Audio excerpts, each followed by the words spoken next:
चीज़ हमें चाहिए होती है तो हम मार्केट में जाते हैं और मनी देके उसको बाय करके ले आते हैं। लेकिन कुछ चीज़ें ऐसी हैं जो फ्री ऑफ कॉस्ट मिलती हैं, जैसे एयर। हमें सांस लेने के लिए, हवा के लिए कोई पेमेंट नहीं करना होता। सनलाइट, वाटर, ट्रीज, फॉरेस्ट, ये चीज़ें जो नेचर ने बनाई हैं, जिनमें से mainly air, water, soil, sunlight, forest, minerals, या जो ज़मीन के नीचे से चीज़ें निकलती हैं बहुत सारी, जैसे कॉल है, मिनरल्स हैं, ये तो नेचर ने बनाए हैं। इन्हें फैक्ट्रियों में नहीं बनाया जा सकता। तो नेचर हमें ये सारी चीज़ें देती हैं, इसी को कहते हैं नेचर्स ट्रेजर, अर्थात नेचर का खजाना। हम आज क्लास 6 की साइंस की बुक नेचर्स ट्रेजर के क्वेश्चन आंसर करने जा रहे हैं, जिसमें इन सभी चीज़ों के बारे में समझाया गया है। कुछ चीज़ें बड़ी लिमिटेड होती हैं, आपने एक बार यूज़ कर ली तो वो ख़त्म हो गई।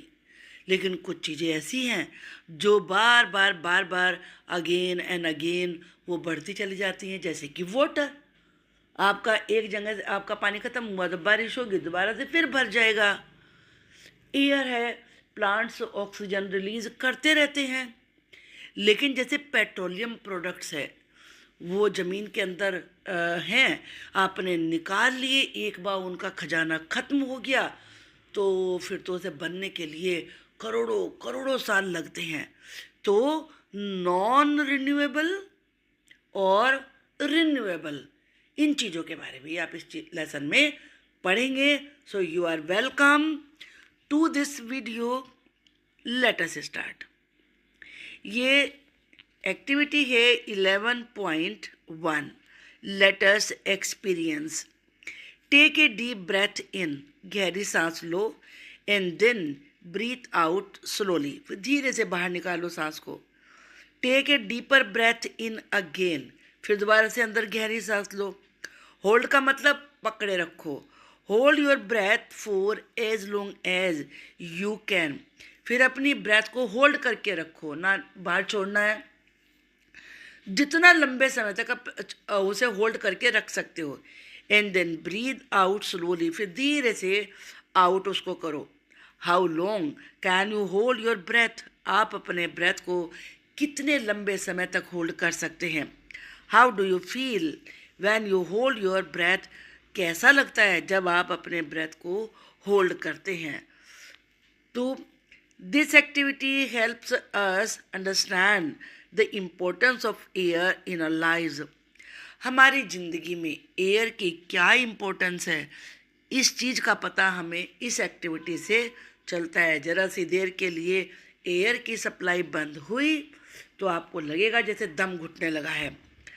How long can you hold your breath, most people can hold their breath for around 20 to 30 seconds. बस 20 से 30 सेकेंड तक रोक के रख सकते हैं, उसके बाद उन्हें बेचैनी लगने लगती है। But it may vary from person to person, ये वेरी स्पेलिंग देखिए, VARY, इसका मतलब होता है अलग अलग होना। लेकिन ये पर्सन टू पर्सन वेरी करता है, अलग होता है। जिन लोगों को डीप ब्रीदिंग की, होल्ड करने की प्रैक्टिस होती है, वो लंबे समय तक होल्ड कर सकते हैं। Depending on their lung capacity, उनकी लंग की कैपेसिटी क्या है इस पर डिपेंड करता है ये, और साथ में प्रैक्टिस पर। जो योगासन वगैरह करते हैं, प्राणायाम करते हैं, वो ज़्यादा लंबे समय तक होल्ड कर सकते हैं। How do you feel when you hold your breath, जब आप अपने ब्रेथ को होल्ड करते हैं, रोक के रखते हैं सांस को, कैसा फील होता है। When holding our breath after a few seconds we may start to feel uncomfortable, बेचैनी लगने लगती है। आवर चेस्ट में फील टाइट, हमारी चेस्ट में टाइटनेस आ जाती है। This happens because our body needs a constant supply of oxygen, ऐसा इसलिए होता है जब आप अपने ब्रेथ को होल्ड करते हैं तो ऑक्सीजन नहीं मिलती, और आपको अपने इस बॉडी के फंक्शंस को चलाने के लिए ऑक्सीजन की ज़रूरत होती है। एंड विदाउट इट, इसके बिना अर्थात ऑक्सीजन के बिना, वी स्टार्ट फीलिंग अनईजी, हमें बेचैनी लगने लगती है। अब इसका निष्कर्ष क्या निकला? This activity shows us how important air and oxygen are for our survival. हमारे सर्वाइवल के लिए एयर और ऑक्सीजन कितनी ज़रूरी है। विदाउट एयर के बिना we can not live even for a few minutes, हम कुछ मिनट भी जिंदा नहीं रह सकते। It also makes us realise, इससे हम महसूस करने लगते हैं that clean air is essential for our health in environment, कि हमारे एनवायरनमेंट के लिए, हमारी हेल्थ के लिए साफ एयर, क्लीन एयर बहुत बहुत ज़रूरी है। अब इसके बाद एक एक्टिविटी और है, ये है 11.2। Let us make and decorate. Take a square paper of size 15 centimetre by 15 centimetre. इतना आपको ये पेपर लेना है, जो कि 15 सेंटीमीटर अर्थात जो आपकी 6 इंच वाली स्केल होती है ना, वो आपकी 15 सेंटीमीटर की होती है, ये लेना है। और साथ में क्या लेना है? ए पेयर ऑफ सीजर्स लेना है, एन ऑल पिन, एक ऑल पिन लेना है, और ए सॉफ्ट स्टिक लेनी है। Follow the instruction shown in figure 11.2 to make a फिरकी। अब आप यहाँ पे कुछ इंस्ट्रक्शंस देख रहे हैं, तो आपको इनको फॉलो करते हुए ये फिरकी बनानी है। अर्थात आपने पहले पेपर लिया, फिर इसको फोल्ड करके ये आपने यहाँ पर निशान लगाए, ये वाले, और फिर इनको आपने कट करना है। कट करने के बाद आपको इधर से उठा के इसको इधर फोल्ड करना है। आप देख रहे हैं यहाँ से फोल्ड किया, इन सबको, इसको यहाँ से किया, इसको यहाँ करेंगे और इसको यहाँ करेंगे, तो आपकी ये फिरकी इस शेप में बन जाएगी। आज जो आपने स्टिक ली थी उस पर इसको लगा देंगे। हाउ इट वर्क्स, अब क्वेश्चन ये है, ये काम कैसे करती है? वैन यू ब्लो ईयर और move the pin wheel in the wind, जब आप एयर में फूंक मारते हैं या फिर पिन व्हील को मूव करते हैं हवा में, द फिरकी स्पिन, तो फिरकी घूमने लगती है। This shows that air has motion, कि एयर में मोशन होता है, जिधर को हवा चल रही होगी उधर कोई चीज़ें उड़ती हैं। कपड़े कभी मम्मी ने सुखाए हैं, तो जैसे जिधर को हवा चल रही है आपके कपड़े उधर ही उड़ के चलते हैं। एंड कैन डू वर्क, और ये फिर की काम करती है। One of the basic concepts in understanding wind energy. Wind energy आपने देखा, कभी आप गए हो बस से, तो बहुत बड़े बड़े पंख लगे होते हैं, बहुत बड़ा स्टैंड होता है, यानी कि ऐसे होता है जैसे कि 15-16 फीट ऊंचे से भी ज़्यादा, और वो एयर के साथ चलता है, तो उससे विंड एनर्जी बनती है। तो इससे इसका कॉन्सेप्ट समझ में आपको आ गया होगा। अब लर्निंग आउटकम क्या हुआ, मतलब समझा क्या इससे? This activity shows that moving air, यानी कि विंड, चलती हुई हवा को ही विंड कहते हैं, कैन मेक थिंग्स मूव, वो चीज़ों को चला सकती है, जैसे फिरकी को चलाती है हवा। It introduces student to the idea of wind energy, इससे विंड एनर्जी का आइडिया स्टूडेंट्स को मिलता है, which is a form of renewable energy. ये रिन्यूएबल एनर्जी होती है, अर्थात आपकी एनर्जी ख़त्म हुई, दोबारा से बन जाएगी जो विंड मिल है। अब इसके बाद यहाँ पर एक्टिविटी 11.3 है। Let us find out, fill the column second and third in table 11.1। यहाँ ये लिखे हुए हैं, तो इसमें wastage of water in your daily activities, 3 column है, यहाँ एक्टिविटी है, यहाँ how is water wasted, water waste कैसे होता है, suggest ways to reduce wastage of water, water की वेस्टेज को रिड्यूस करने के लिए, रिड्यूस का मतलब होता है कम करना, कम करने के लिए आपको कुछ तरीके बताने हैं यहाँ पर। हैंड वॉशिंग, अर्थात हैंड वॉशिंग में क्या करते हैं, टैप इज़ लेफ्ट रनिंग, टंकी को, टोटी को चलते हुए, पानी चलता रहता है, छोड़ देते हैं। अब सजेशन क्या है भाई, टैप को बंद कर दो, क्लोज द टैप। फिर है washing clothes, too much water is use, इसमें क्या वेस्टेज होती है कि बहुत सारे लोग कपड़े धोने में बहुत सारा पानी वेस्ट करते हैं, तो उसका सजेशन क्या है, यूज़ वॉशिंग मशीन, कपड़े धोने के लिए वॉशिंग मशीन यूज़ करिए, उसमें कम वाटर लगता है। फिर है वॉशिंग यूटेंसिल्स, बर्तन धोना, utensils are washed under running water, कुछ लोग बिल्कुल टैप को चला के छोड़ते हैं और फुल करके उसके नीचे यूटेंसिल्स को वॉश करते हैं। Use tub to wash utensils. तो सजेशन क्या है कि यूटेंसिल्स को वॉश करने के लिए टब यूज़ करिए, टब में पानी भरिए और तब वॉश करिए। Taking shower, taking long shower. कुछ लोग क्या करते हैं कि बहुत देर तक शावर लेते रहते हैं गर्मियों में, तो टेक शॉर्ट शावर। तो उसका सजेशन ये है भाई थोड़े समय जितना ज़रूरी है उतना लीजिए। फिर है कुकिंग।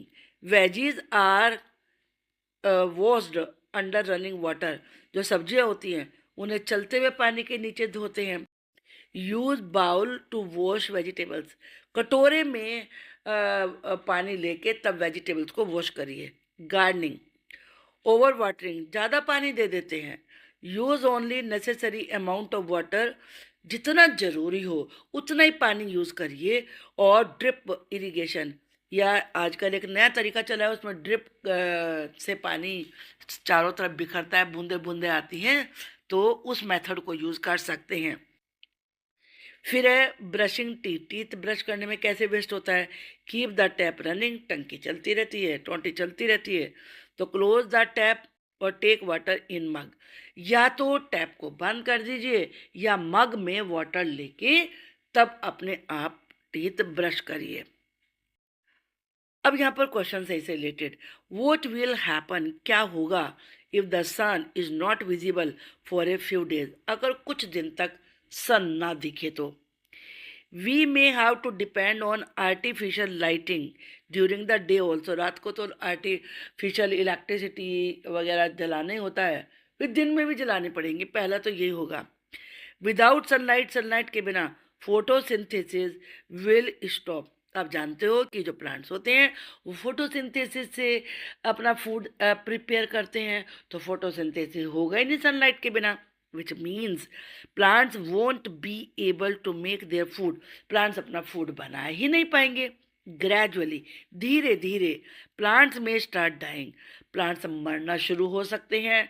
अफेक्टिंग एनिमल, जिससे एनिमल्स भी और ह्यूमंस भी दोनों प्रभावित होंगे, क्योंकि एनिमल्स को घास नहीं मिलेगा जो हर्बीवोरस है, तो वो कैसे सरवाइव करेंगे। और ह्यूमंस भी, जो ज़्यादातर फूड आता है वो तो प्लांट से आता है, तो ह्यूमंस भी अफेक्टेड होंगे। मैनी नेचुरल प्रोसेसेस, बहुत सारी ऐसी नेचुरल प्रोसेस हैं, जैसे कि एवापोरेशन यानी कि पानी का भाप बन के उड़ना, ट्रांसपिरेशन जो कि प्लांट्स करते हैं, इनकंडेंसेशन और फिर वेपर का ड्रॉप्स के रूप में, वाटर के रूप में बदल जाना, विल स्टॉप। ये सब बंद हो जाएगा। डिस्टर्बिंग द वाटर साइकिल, जिससे वाटर साइकिल भी डिस्टर्ब होगी। एंड वेदर पैटर्न्स, और मौसम का जो पैटर्न है वो भी चेंज हो जाएगा। What are the consequences. Consequences क्या होता है। कॉन्सिक्वेंसेस कहते हैं परिणाम, कि क्या परिणाम होगा of cutting a large forest area, अगर बहुत बड़े फॉरेस्ट एरिया को काट दिया जाए। एक प्रेजेंटेशन आपको देनी है, रोल प्ले, स्टोरी या poem showing the effects of deforestation. Cutting down large forest areas has many harmful effects. बड़े फॉरेस्ट एरिया को काटने से बहुत सारे हानिकारक प्रभाव हो सकते हैं। It leads to climate change, climate change हो जाएगा। इन ग्लोबल वार्मिंग, और पूरी धरती पे टेम्परेचर बढ़ जाएगा। Due to increase carbon dioxide in the air, क्योंकि एयर में कार्बन डाइऑक्साइड की मात्रा बढ़ जाएगी। कैसे। क्योंकि आप ये जानते हो कि जितने भी लिविंग बीइंग्स हैं, प्लांट्स को छोड़ के सारे कार्बन डाइऑक्साइड बाहर निकालते हैं, ऑक्सीजन लेते हैं। और केवल प्लांट्स ही ऐसे हैं जो कार्बन डाइऑक्साइड को यूज़ करते हैं। तो जब प्लांट्स नहीं होंगे तो सारी धरती पे कार्बन डाइऑक्साइड की मात्रा बढ़ जाएगी। It causes soil erosion. Soil erosion होता है मिट्टी का कटाव।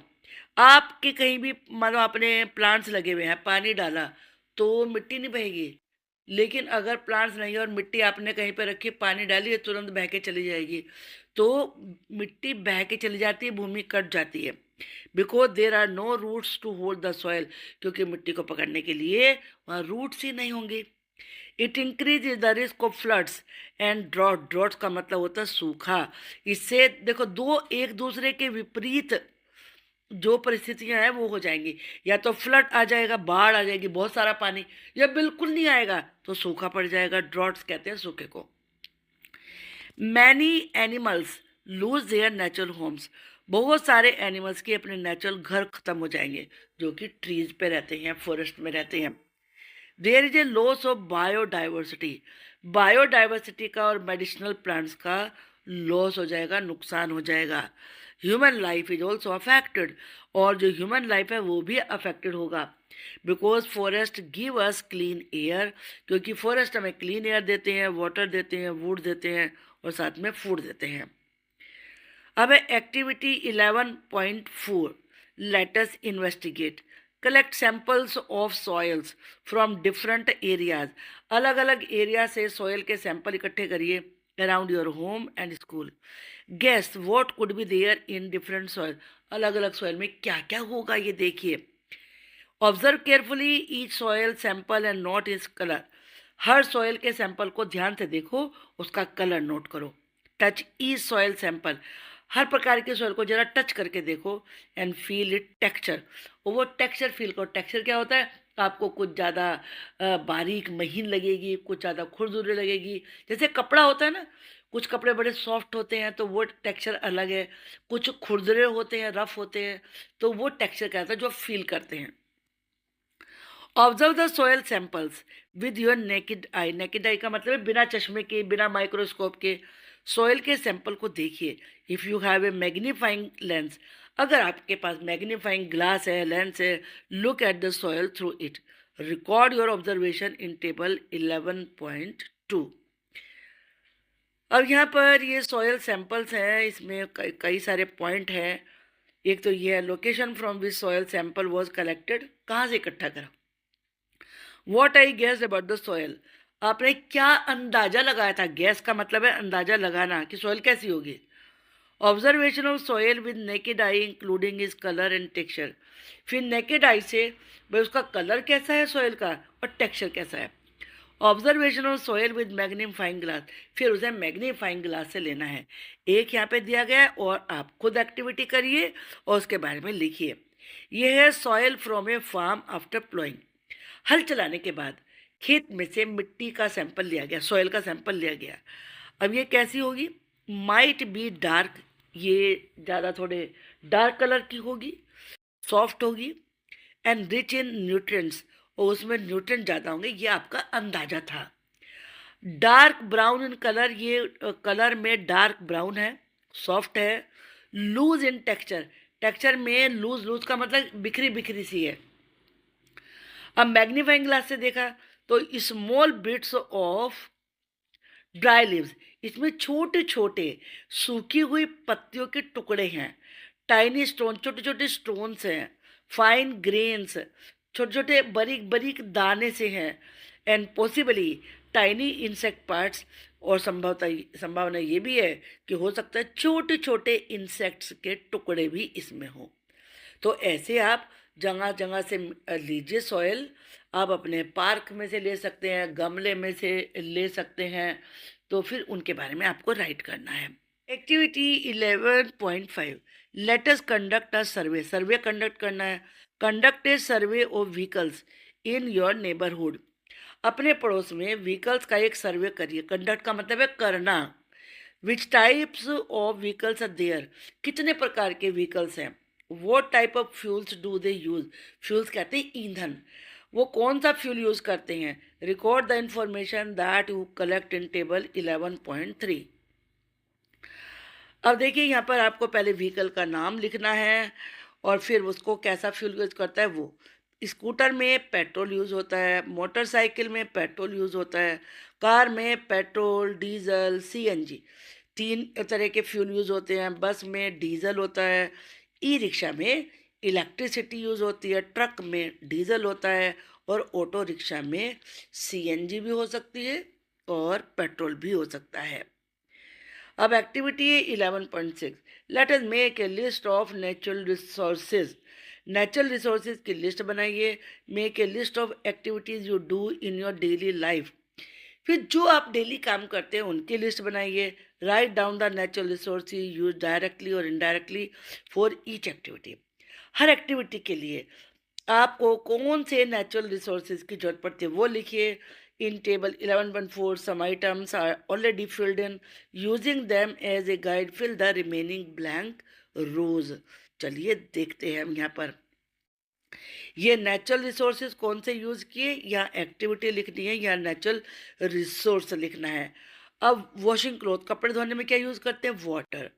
मेकिंग क्ले टॉयज, मिट्टी के टॉय बनाने में या तो सॉयल या फिर क्ले. कलेक्टिंग फायरवुड, ईंधन इकट्ठा करना, वुड यूज़ करेंगे. मेकिंग काइट्स, काइट्स बनाने पेपर और बैम्बू चाहिए होता है. हैविंग ब्रेकफास्ट, वाटर और फूड चाहिए होता है. Let us enhance our learning. Figure 11.9 shows items related to natural resources. Match them with their jumbled up names. Make another table and write the name of these resources. Classify these resources as renewable और non renewable resources. Non renewable जो आपने एक बार use कर लिए तो finish हो गए, दोबारा नहीं बनेंगे क्योंकि उन्हें बनने में करोड़ों साल लगते हैं. और रिन्यूएबल जो यूज़ किया फिर दोबारा से आ जाते हैं. पहले तो हम आइटम का जम्बल्ड अप नेम देखते हैं और साथ में देखते हैं ये रिन्यूएबल है या नॉन रिन्यूएबल है. ये आइटम यहाँ पर वाटर है, इसकी स्पेलिंग यहाँ पर आपको नीचे यहाँ से लिखी हुई मिलेगी, आप इनको यहाँ से देख सकते हैं. जैसे ये विंड है, ये वाटर है, ये फॉरेस्ट है, ये है रॉक. चलिए देखते हैं, हम देखना है हमें कि ये रिन्यूएबल है या नॉन रिन्यूएबल है. वाटर है, ये रिन्यूएबल होता है, बारिश आएगी दोबारा से पानी बन जाएगा. विंड, ये रिन्यूएबल रिसोर्स होता है. फॉरेस्ट है, रिन्यूएबल है, फिर दोबारा से प्लांट ग्रो हो जाएंगे. रॉक ये नॉन रिन्यूएबल है, एक बार रॉक टूट गई तो फिर वो खत्म हो गई, दोबारा से कभी नहीं बन के आएगी. State whether the following statements are true और false. If false correct them, correct करके भी लिखना है. तो चलिए देखते हैं. Nature has all the resources, nature में सारे रिसोर्सेज हैं टू मीट ह्यूमन नीड्स, आदमी की जितनी भी नीड है सबको पूरा करने के लिए. बिल्कुल सही है, ट्रू. मशीन सारे source found in nature, machines nature में मिलने वाला एक रिसोर्स है. नहीं, मशीनें नेचर में नहीं मिलती है, तो ह्यूमन मेड होती हैं. ये फॉल्स है. Machines are human made resources.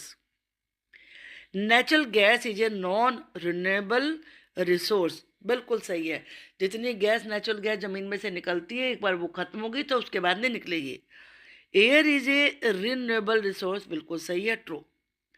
अब ये फिल इन द ब्लैंक्स है, तो चलिए देखते हैं. A fuel that is commonly use in two wheelers like scooters और बाइक्स. कौन सा है वो इसमें, वो है पेट्रोल. आप सभी जानते हैं इसको. तो फिर है an example of A renewable resource. इसमें रिन्यूएबल कौन सा है, ये है वाटर, क्योंकि कोयला ज़मीन से निकलता है, एक बार ख़त्म हुआ तो बस फिनिश. नेचुरल गैस भी ज़मीन से निकलती है, एक बार ख़त्म हो जाएगी तो फिर नहीं मिलेगी. ऐसे ही पेट्रोल भी ज़मीन से निकलता है. तो वाटर है जो कि रिन्यूएबल है. रेन दोबारा आती है, एवापोरेशन जो कि वाटर साइकिल है उससे वो बनता ही रहता है. इसके बाद एक classify the following as renewable और non renewable resources. Coal, natural gas, forest, minerals. तो चलिए देखते हैं. यहाँ पर ये कोल ये नॉन रिन्यूएबल है, और जो यहाँ पर ये कोल लिखा है और नेचुरल गैस ये दोनों क्या हैं, ये नॉन रिन्यूएबल हैं. इसके बाद जो रिन्यूएबल है वो फॉरेस्ट है. फॉरेस्ट प्लांट ख़त्म होगा, सीड बन जाता है तो वो दोबारा से फिर ग्रो हो जाएगा. इसके बाद जो मिनरल्स हैं, ये मिनरल्स भी नॉन रिन्यूएबल होते हैं, ज़मीन में से निकलते हैं, एक बार ख़त्म, एक बार यूज़ हुए तो फिर दोबारा नहीं बनेंगे. वाई डू वी से, हम ऐसा क्यों कहते हैं, that petroleum is a non renewable resource. Petroleum is called non renewable because it takes millions of years to form under the earth. क्योंकि धरती के नीचे इसे बनने में करोड़ों करोड़ों साल लगते हैं. We can't make it again quickly, हम जल्दी से नहीं बना सकते उसको. Once we use it all, एक बार हमने सारा उसे यूज कर लिया, इट विल रन आउट, तो वो खत्म हो जाएगा. रन आउट का मतलब होता है खत्म हो जाना, समाप्त हो जाना. It is difficult to regrow forest. Forest को दोबारा से उगाना डिफिकल्ट है। Justify this statement. Forest take a long time to grow. जंगलों को उगने में बहुत सारा समय लगता है। Trees don't grow fast. Trees जल्दी से नहीं उगते, आज बीज बोया कल बहुत बड़ा बैंगन ट्री आपको दिखेगा। And the soil in cut forest areas may not support new trees easily. जो कटा हुआ फॉरेस्ट एरिया होता है उसमें नए ट्रीज आसानी से नहीं उगते हैं। So bringing back a forest is very hard. किसी फॉरेस्ट को एक बार काट देने के बाद दोबारा से उगाना बहुत मुश्किल होता है। Make a list of 5 daily activities in which you use natural resources. Daily की आपको क्या को कौन कौन से नेचुरल रिसोर्स यूज करते हैं, 5 एक्टिविटी आपको लिखनी है। Suggest veg by which you can reduce there use. और सजेशन भी दीजिए कैसे उनके यूज को थोड़ा कम कर सकते हैं आप। तो चलिए देखते हैं। Drinking and washing. ड्रिंकिंग और वॉशिंग में क्या यूज होता है, वाटर यूज होता है। कैसे रिड्यूस कर सकते हैं, turn off taps when not needed. जब जरूरी ना हो तो टैप बंद कर दीजिए। इसके बाद है ट्रैवलिंग बाय बाइक। इसमें क्या यूज होता है, पेट्रोल यूज होता है। तो इसकी जगह या तो बाइसिकल यूज करिए और या फिर ज़्यादा पैदल चल लीजिए। इसके बाद है कुकिंग, फूड खाना पकाना। इसमें क्या यूज़ होता है, नेचुरल गैस। तो इसके बजाय सोलर कुकर यूज़ कर सकते हैं अगर पॉसिबल हो आपके लिए तो। ट्रैवलिंग बाय बस, इसमें डीजल यूज़ होता है तो इसकी जगह यूज़ इलेक्ट्रिक बसेस या फिर कारपूल। कारपूल क्या होता है, मतलब जैसे आपके मोहल्ले में या आपके किसी रिलेटिव या पापा के फ्रेंड के पास कारें हैं, तो जो एक ही रूट पे जाते हैं, एक ही ऑफिस पे जाते हैं, तो वो सारे मिलके बारी बारी से एक कार में बैठ के जा सकते हैं। मतलब एक दिन एक जना लेके जाएगा, एक दिन दूसरा लेके जाएगा, तो उसे कहते हैं कारपूल। अब है ब्रशिंग एंड बाथिंग। बेदिंग के लिए और ब्रशिंग के लिए वाटर यूज़ होता है। यूज़ वाटर केयरफुली, ध्यान से वाटर यूज़ करिए। And re use van safe, और जब सेफ हो तो दोबारा भी यूज़ कर लीजिए उसे। जैसे जो आप मम्मी आपकी वेजिटेबल्स वॉश करती हैं तो उसे प्लांट्स में यूज़ कर सकते हैं उस वाटर को, न्यूट्रिएंट्स भी उसमें ज़्यादा बढ़ जाते हैं। List 4 activities that are possible due to presence of air. जो एयर की प्रेजेंस में ही पॉसिबल है। पहला है ब्रीदिंग, एयर के बिना तो सांस ही नहीं ले सकते। Humans and animals need air, oxygen to breathe. अब इसके बाद है flying. Birds, airplanes, kites can fly because of the air. ये सब एयर की वजह से उड़ सकते हैं। फिर है बर्निंग, जलाना। Fire needs oxygen from air to burn. Air में से ऑक्सीजन की जरूरत पड़ती है आग को जलने के लिए। नहीं ऑक्सीजन है तो आग ही नहीं जलेगी। मेकिंग साउंड, आवाज करना, जो मैं बोल रही हूँ तो इसके लिए भी sound travels through air so we can hear each other. इसके लिए भी एयर ही चाहिए होती है। Now question number 9, how can you contribute towards enhancing the green cover of your locality. Enhancing का मतलब होता है बढ़ाना, और कंट्रीब्यूट का मतलब है योगदान देना। Make a list of actions to be taken. आप एक ऐसी लिस्ट बनाइए कि आप क्या क्या करेंगे ये अपनी लोकेलिटी में। ग्रीन कवर का मतलब है जो ग्रीनरी है, प्लांट्स है, उसको बढ़ाने के लिए। I can help increase greenery in my area bye planting trees, पेड़ लगाकर। टेकिंग केयर ऑफ देम, और जो लगे हैं और जो लगाए हैं उनकी केयर करके। Growing plants in pots on balconies और रूफ टॉप, या तो घर की छत पे या बालकनी में पोट्स में प्लांट्स लगाकर।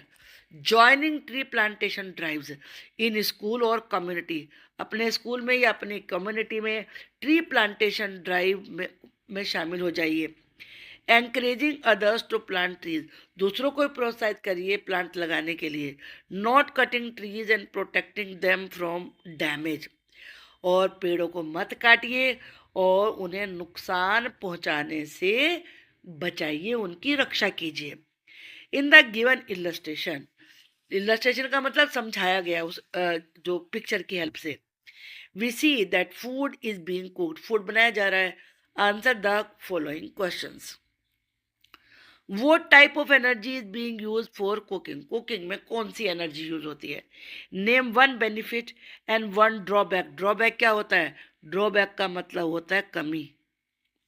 बेनिफिट आप जानते हैं, फायदा, लाभ को कहते हैं। Of using this type of energy for cooking, जो यहाँ पे दी गई है, अगर उस टाइप की एनर्जी को आप यूज करते हैं तो उसका एक फायदा और एक नुकसान बताइए।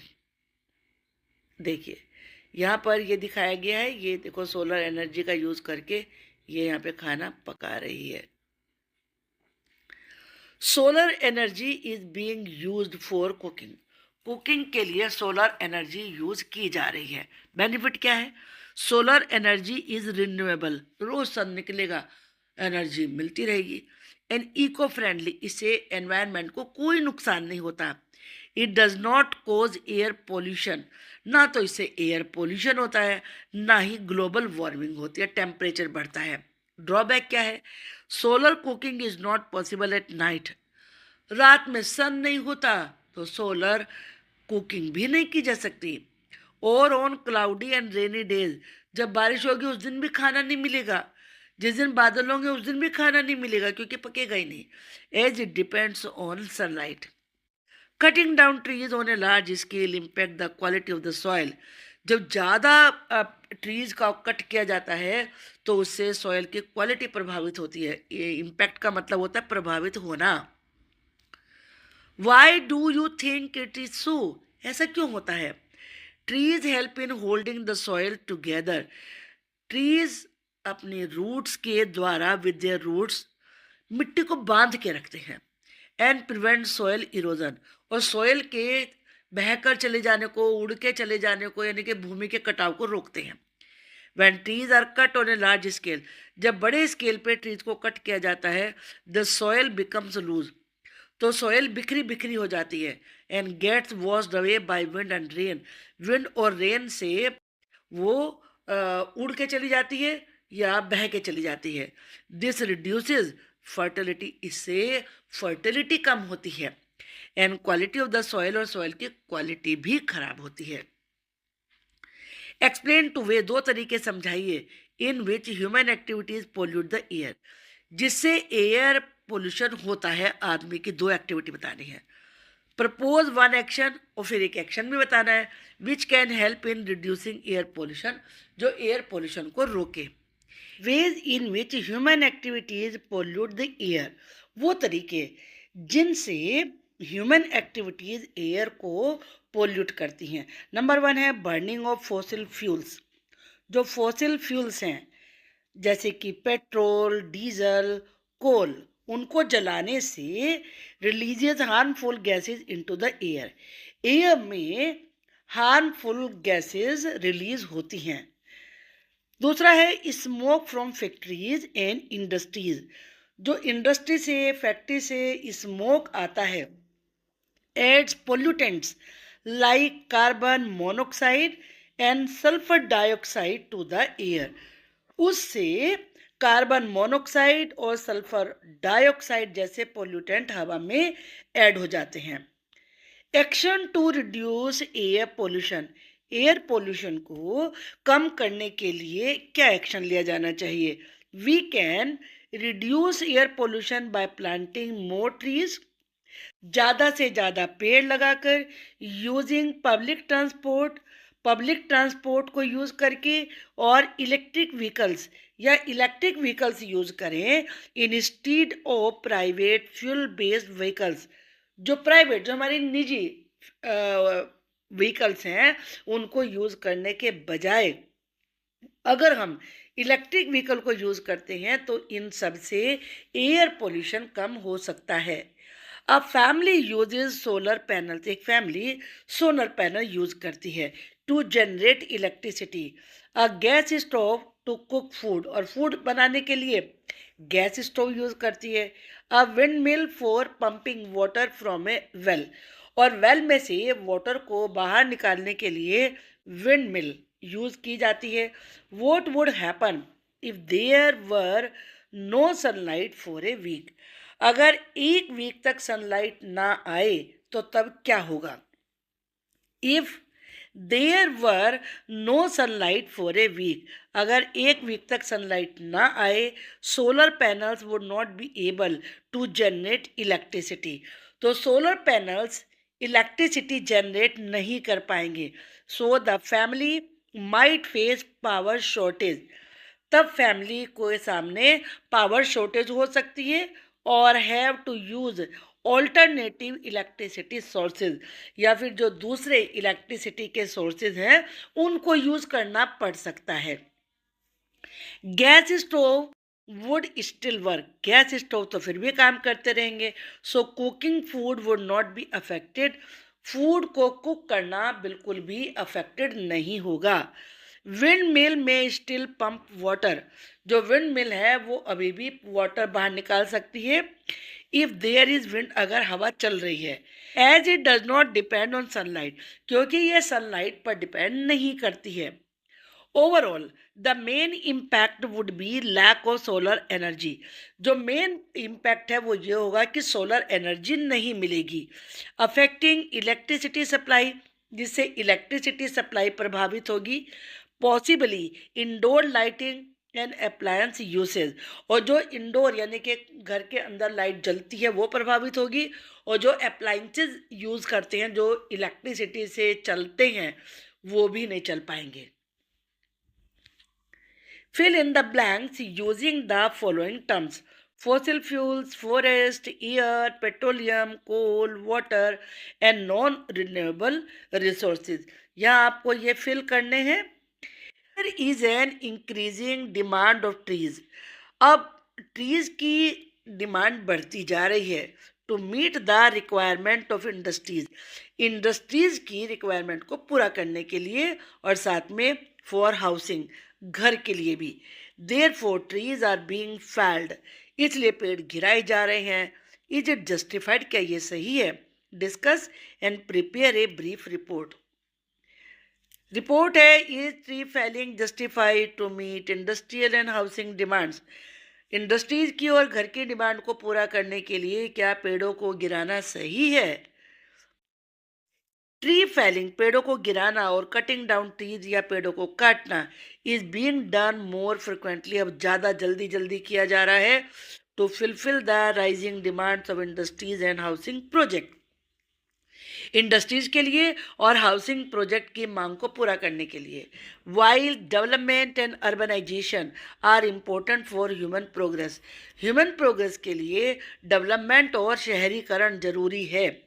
Cutting trees on a large scale, लेकिन पेड़ों को इतने ज़्यादा बड़े स्तर पर काटना इज़ नॉट जस्टिफाइड, ठीक नहीं है। Due to the following reasons, ये कारण नीचे दिए हैं। निगेटिव इफेक्ट होता है, एनवायरमेंटल डैमेज, पर्यावरण को नुकसान होता है। Trees play a major role in maintaining ecological balance, ecological balance को बनाए रखने के लिए ट्रीज इंपॉर्टेंट रोल प्ले करते हैं। Cutting them lead to air pollution, उन्हें काटने से एयर पोल्यूशन होता है, सोयल इरोजन, भूमि कटाव होता है, एंड ग्लोबल वार्मिंग, और पूरे वर्ल्ड में टेम्परेचर बढ़ता है। लॉस ऑफ हैबिटेट, रहने की जगह का नुकसान होता है, कम होता है। Forest are home to many animals and birds, forest बहुत सारे एनिमल्स और बर्ड्स का घर है। Tree felling destroys their natural habitat, पेड़ों को गिराने से उनके जो प्राकृतिक रहने की जगह है वो नष्ट हो जाती है। क्लाइमेट इम्पैक्ट, क्लाइमेट पर भी प्रभाव होता है। Fewer trees mean less carbon dioxide absorption, कम पेड़ होने का मतलब होता है कम कार्बन डाइऑक्साइड को एब्जॉर्ब किया जाना, which contribute to climate change, जिससे कि क्लाइमेट चेंज होता है। वाटर साइकिल डिसरप्शन, जो वाटर साइकिल है वो प्रभावित होती है। Trees help in rainfall, trees बारिश में हेल्प करते हैं। मेंटेनिंग ग्राउंड वाटर लेवल, और जो ग्राउंड वाटर लेवल है उसे मेंटेन रखते हैं। पॉसिबल सॉल्यूशन, इसका सॉल्यूशन क्या हो सकता है? प्रमोट एफोरेस्टेशन, एफोरेस्टेशन का मतलब होता है पेड़ लगाना, और डिफोरेस्टेशन का मतलब होता है फॉरेस्ट को नष्ट करना। तो पेड़ लगाएं और रिफॉरेस्टेशन करें। Encourage vertical housing instead of expanding cities horizontally, horizontally यानी कि ऐसे ऐसे घर ना बनाकर ऐसे ऐसे एक दूसरे के ऊपर घर बनाए, वर्टिकल, ताकि कम जगह लगे। Use eco friendly building materials, जो मटेरियल्स एनवायरनमेंट के लिए ज़्यादा बेहतर है, नुकसान नहीं पहुंचाते, उनको यूज़ किया जाए। Implement strict laws on deforestation, जंगलों को खत्म करने के लिए ना हो, इसके लिए बड़े कठोर नियम बनाए जाएं, उन्हें लागू किया जाए। एंड प्रमोट सस्टेनेबल डेवलपमेंट, और सस्टेनेबल डेवलपमेंट को बढ़ावा दिया जाए। इसका परिणाम क्या होगा? While industrial and housing needs are genuine, ये सही है कि इंडस्ट्रीज़ की और हाउसिंग की जो आवश्यकताएं हैं वो सही हैं। Indiscriminate tree cutting is not justified, लेकिन उनके लिए अंधाधुंध, इनडिस्क्रिमिनेट का मतलब है अंधाधुंध, बिना सोचे समझे पेड़ों को काटना भी तो सही नहीं है। A balanced approach that includes conserving nature, एक बैलेंस अप्रोच जिसमें नेचर भी सही रहे, वाइल डेवलपिंग ह्यूमन इंफ्रास्ट्रक्चर, और साथ साथ जो ह्यूमन इंफ्रास्ट्रक्चर है वो भी डेवलप होता रहे, is the need of the hour, ये ही आज के समय की आवश्यकता है। We must protect trees for the well being of future generation, आने वाली पीढ़ियों की खुशहाली के लिए हमें ट्रीज को बचाना ही होगा। Propose a plan to use less water in your school, आपके स्कूल में पानी कम यूज हो, इसके लिए एक प्लान बनाइए। What steps would you take to make this plan happen, आपकी प्लान काम करे इसके लिए आप क्या करेंगे। And how would it help the environment, और इससे एनवायरनमेंट की हेल्प कैसे होगी। Plan to use less water in school, objective, objective है स्कूल में कम पानी यूज करना। To reduce water usage in school, school में कम पानी यूज करने के लिए थ्रू अवेयरनेस, जागरूकता के द्वारा ये किया जाना है। एफिशिएंट प्रैक्टिस, उसके लिए काफ़ी अभ्यास चाहिए। सस्टेनेबल सॉल्यूशन चाहिए। Step to implement the plan, number 1 क्या है? Fix leaking taps and pipes, जो टैप और जो पाइप लीक कर रहे हैं उन्हें ठीक करवाया जाए। Regularly check all water taps, regularly सारी वाटर टैप चेक करें और पाइप भी चेक करें बाथरूम में और क्लासरूम में। Repair leaks immediately to avoid wastage, wastage को रोकने के लिए लीक को तुरंत ठीक करवाएं। इंस्टॉल पुश टैप और सेंसर बेस्ड टैप्स, जो पुश टैप्स होती है जिन्हें अंदर प्रेस किया जाता है या फिर जो सेंसर से अपने आप बंद जाती हैं, बंद हो जाती है, खुल जाती हैं, ऐसी टैप्स को लगाया जाए। These taps automatically stop the flow of water, ये टैप्स अपने आप ही वाटर के फ्लो को रोक देती हैं, रिड्यूस अननेसेसरी यूज़, और इस प्रकार से अनावश्यक यूज़ को कम करती हैं। अवेयरनेस कैंप्स, जागरूकता अभियान चलाया जाए। Conduct special assembly, special assembly करें, पोस्टर मेकिंग कंपटीशन करें to teach students and staff about the importance of saving water, ये सिखाने के लिए कि वाटर को बचाने की इम्पोर्टेंस क्या है। Put up science like turn off the tap, एक उस पर साइन बनाए कि टैप को बंद कर दें। नियर वॉश बेसिन के नज़दीक लगाएं। Use buckets instead of hose pipes, hose pipe के बजाय बकेट का यूज़ करें। फॉर क्लीनिंग फ्लोर्स, फर्श की सफाई के लिए, वाटरिंग प्लांट, पौधों में पानी लगाने के लिए use buckets to control water usage, water usage को कंट्रोल करने के लिए बकेट्स का, बाल्टियों का प्रयोग करें। Water recycling, collect rain water in tanks, tank में रेन वाटर को इकट्ठा करें, यानी कि रेन वाटर हार्वेस्टिंग करें। And use it for gardening और टॉयलेट फ्लशिंग, और उसे टॉयलेट फ्लशिंग के लिए या गार्डनिंग के लिए यूज़ करें। मॉनिटर एंड ट्रैक यूसेज, जो यूज़ हो रहा है उसकी मॉनिटरिंग करें और ट्रैकिंग करें। Keep a weekly record of water meter readings to track progress, जो वाटर मीटर होता है उसकी रिकॉर्डिंग को का रिकॉर्ड रखें, ताकि ये पता चले कि प्रोग्रेस कितनी हुई है जो आपने एक्शन प्लान बनाई है। रिवॉर्ड क्लासेस और group that follow water saving tips best, जो वाटर सेविंग को प्रमोट करते हैं, फॉलो करते हैं, ऐसी क्लासेस को रिवॉर्ड दें। How it help the environment, इससे एनवायरनमेंट की हेल्प कैसे होती है। कंजर्व वाटर, पानी का संचय होता है। Help preserve this essential natural resource, जो कि बहुत जरूरी नेचुरल रिसोर्स है, वो बचता है। रिड्यूसेस पॉल्यूशन, पॉल्यूशन कम होता है। Less water waste means reduce chances of overflowing drains and water logging. कम वाटर यूज करने का मतलब होता है कि नालियाँ ऊपर तक नहीं भरेंगी और वाटर लॉगिंग भी नहीं होगी, यानी कि पानी कहीं भी गड्ढे में इकट्ठा नहीं होगा। सपोर्ट्स इकोसिस्टम, इकोसिस्टम को इससे सपोर्ट मिलता है। Saves water for plants, animals and future generation. आप इस प्रकार से प्लांट्स के लिए, एनिमल्स के लिए और आने वाली पीढ़ियों के लिए पानी को बचा रहे हैं। स्प्रेड्स अवेयरनेस, इससे जागरूकता फैलती है। टीचेज रेस्पॉन्सिबल बिहेवियर, इससे आपके व्यवहार जिम्मेदारी पूर्ण होना चाहिए, ये सीख मिलती है। Which students carry into their homes and communities, जिसे कि स्टूडेंट्स अपने घरों तक लेके जाते हैं और अपनी कम्युनिटी तक लेके जाते हैं।